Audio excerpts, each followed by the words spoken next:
Paul Gallant in for Pete once again as he recovers from pneumonia. Hope to see him back on the microphone soon. In the meantime, it's me, and coming up next, it's the one, the only, Kevin Kietzman, who I'm sure feels great that even though Chris Kleiman is retiring, that Colin Klein is stepping in as the new head coach of the Kansas State football Wildcats. Does he tickle your tonsils? I think most Kansas State fans would say today he tickles a lot more than that. Nice. That's a great hire. Yeah, this has been ongoing for a couple of years now. So a couple of backstories here. I'm pretty close to, obviously, Kansas State's my alma mater. A lot of people know this. When I sort of semi-famously left radio 5.5 years ago, the first person that called me was Chris Kleiman. Oh, cool. And said, and I didn't know him all that well. He'd only been there a couple of years. I'd had him on a few times and stuff. He's like, everybody knows you, Kevin. They say you've been great to K-State long before I got here. I don't know what's going through your mind, but it was summer. I want you to come out here, spend a day at the facility or wait for a practice in August or whatever, come out. And I did. And they showed me through the place. They treated me like a recruit. They're handing me, swag and stuff. He couldn't have been nicer. He said, just clear your head of it. This happens. It happens in coaching, whatever. So I've always been a fan of Chris Kleiman. I think he's a really, really fine man. The last couple of years, he made it very clear to a lot of people close to him that he wasn't going to coach forever. He didn't like the way athletics was changing. He doesn't like the NIL. It was getting hard. He had a player named Dylan Edwards this year that was a complete pain in the ass and wound up just leaving, taking the NIL money, stealing it from him, not playing, and leaving. And then we saw him cry after losing that game at Utah a couple of weeks ago. Mm-hmm. And I immediately thought, I told my wife, who went to KU, I said, I think he's done. I think he's done. I think he's going to walk away. He's going to need a buyout. He's not going to quit tomorrow. So they owed him $30-some million, I think. So I think what we're going to get here is like maybe a $10 million buyout. He's going to go retire. I know he's got a place in Naples. His wife kind of wants to move there. There's a lot of – we forget that these people have lives. Yes. But what really started this was when they won the Big 12 championship, as you mentioned. Colin Klein got all the credit. He turned Will Howard into a player who later went to Ohio State and won a national title. And everybody credited Colin Klein for the success of K-State and for Will Howard. And Chris Kleiman has not gotten out from under that the last 2 years. He hears it everywhere he goes. And Colin Klein, he turned down Notre Dame as an offensive coordinator. He was turning down jobs right and left. A state at K-State. A lot of people thought he'd stay there, take over when Kleiman was done. Eventually, Manhattan was too small for the two of them. Gene Taylor, the athletic director, and Chris Kleiman are best friends. They're not just friends. They're best friends. So this is a retirement. There was no way Gene Taylor was ever firing Chris Kleiman. Mm-hmm. But Taylor also knew that the time is right for Colin Klein. Penn State called Colin Klein. He didn't take that job.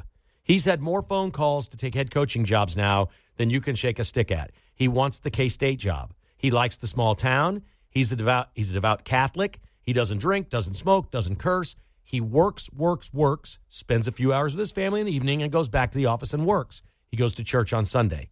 He is all football. He doesn't have hobbies.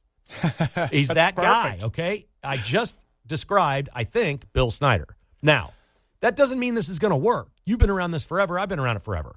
You can look at the greatest situation in a perfect hire where everybody's happy, and it can blow up in 18 months. Scott Frost, Nebraska. There you go. And you can look at Chris Kleiman, who, when he was hired at K-State, the world fell apart. K-State football was never going to win anything again because they just went to Division II and hired a coach, and this was a joke. Everybody laughed at Chris Kleiman, and he won the Big 12. So you never really know, but on paper, the way this is going down is absolutely perfect for K-State. Kansas State's done a pretty good job just being consistent, I think, over basically my entire football-aware life. And I think that as someone who has seen Colin Klein and the impact he's had with Mike Elko here at Texas A&M, which is an hour and a half up the road over the last couple of years, like, he's done a great job there. And if you're able to navigate this NIL world, and maybe he's a little bit more able to do it than Chris Kleiman, I really do think this is a fantastic hire. I will say, and it's great that Klein is going to finish out the season with Texas A&M. I think there is honor and integrity in that. I'm very curious, Kevin, how you feel about the Lane Kiffin situation, because I think, obviously we talk more about politics than we talk about sports, but I am disgusted by it. They are in the midst of the best season that they have ever had, and this guy has clearly learned nothing almost 20 years after doing some of the same stuff he used to, and he's trying to claim the victim, and he's pretending like the contract wasn't the big factor in making this change, and he's got all sorts of Ole Miss players calling him out. about how, yeah, they wanted me to coach, but I just couldn't at the very end of the year. No one wanted him. He turned off an entire another program, and I feel like this is going to go the exact same way for him that Brian Kelly had it go at LSU for Lane Kiffin. I don't think it's going to go well, but I'm just disgusted by it. I'm a big sports fan, but I've always liked professional sports more than college, and while over the last couple of years being here in Texas and seeing college football up in close in person in a state that really loves it, probably prefers it to the National Football League, to see the dramatic change that we have had where a coach is now doing worse things than they were doing before NIL really just ticks me off. I feel awful for Ole Miss fans. This is one of the best seasons you've ever had, and this guy just ruined it so he can take a job with their arch rival. Yeah, and I'd say this for like your A&M listeners, forget about Colin Klein being distracted as the offensive coordinator. I would agree. I promise you, he's the most principled man of integrity you'll ever meet. Like, it's God, family, and football. That is it. That is all this man is. And I'm sure he told Kansas State, I'm not, forget about it. I'll do the news conference, but then I'm going back. I want to win a national title. I don't want to come to Manhattan until after we have a parade at Texas A&M. I guarantee you that's the words he used. So he's going to be focused on that, and he's going to be all in. There will be no distractions for Colin Klein. You don't have to worry about that. What happened with Ole Miss is incredible. And I think they probably would have matched the money. But what I'm hearing from people is basically they're saying LSU has decided we're going off the rails. We're going to be the program that is going to offer so much NIL money to our head coach that he can't say no to come in here and do this. I think Lane Kiffin's about to rewrite how much you spend on your roster, and he believes he'll probably win because of it. These assistant coaches and what he told him that day, get on the plane or you can't work for me, that's wild, man. That's wild. But if you're LSU and you're shelling out the money, you probably liked it. They got to do something about the timeline as far as making decisions like this. I don't know if there's a way that you can do it after the year. Paul, the blueprint is there. The NFL's done everything for them.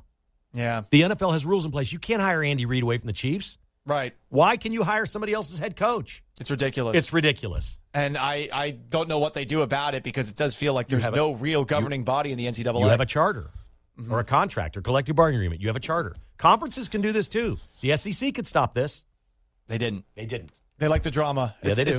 It's terrible. Yep. Kevin, looking forward to your show coming up at the top of the hour. Great job, buddy. You're really killing it, man. I know this is hard for you. Way to go. Agreed. Thank you. I appreciate it. Thanks, guys. You guys have been helping me out a whole lot. Big thanks to John Anthony, Mark Van Sickle. I am merely Paul Gallant. So long. Farewell. Kevin Keefe is up next. Peace.